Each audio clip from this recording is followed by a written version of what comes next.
नहमदुहु व नसल्ली अला रसूलिहिल करीम, अम्मा बाद, अऊज़ु बिल्लाहि मिनश शैतानिर रजीम, या अय्युहल्लज़ीना आमनुत्तकुल्लाह वक़ूलू क़ौलन सदीदन युस्लिह लकुम अमालकुम व यग़फिर लकुम ज़ुनूबकुम व मन युतिइल्लाह व रसूलहु फ़क़द फ़ाज़ फ़ौज़न अज़ीमा।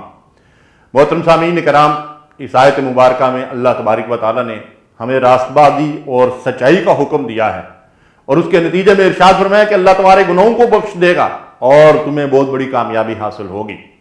सिद्क और सच्चाई इस्लाम की शनाख्त और पहचान है और दरअसल इस्लाम की बुनियादी सच्चाई पे कायम होती है। अल्लाह के नबी सल्लल्लाहु अलैहि वसल्लम नबूवत और रसालत से पहले सादिक और आमीन की हैसियत से जो है वो पहचाने जाते थे। अल्लाह के हबीब अलैहिस्सलातु वस्सलाम ने इरशाद फरमाया, इन्न सिद्का युंजी वल कज़्ब युहलिक, सिद्क और सच्चाई तुम्हें निजात देगी और झूठ तुम्हें हलाक और बर्बाद कर देगा।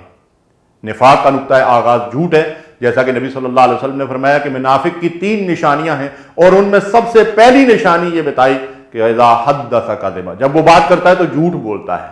इन्नल मुनाफिकीन लकाज़िबून, यकीनन मुनाफिक ही झूठे होते हैं। तो इसका मतलब ये है कि ये नफाक की बीमारी का नुक्ता आगाज है झूठ। तो अल्लाह के नबी सल्लल्लाहु अलैहि वसल्लम ने हमें झूठ से मना किया, हत्ता कि हंसी मजाक में भी झूठ बोलने से जो है वो मना किया गया है। और उसे फरमाया कि जो शख्स दूसरों को हंसाने के लिए झूठ बोलता है, फवैलुल्लाह फवैलुल्लाह फवैलुल्लाह, 3 मरतबा मुकर्रर आपने इरशाद फरमाया कि उस शख्स के लिए हलाकत है, उस शख्स के लिए बर्बादी है। फरमाया जब इंसान झूठ बोलता है तो उसके दिल के ऊपर जो है वो एक दाग लग जाता है, हत्ता कि झूठ बोलते बोलते फिर उसके नामा अमाल में उसके लिए कज़्ज़ाब लिख दिया जाता है कि ये शख्स जो है वो झूठा है।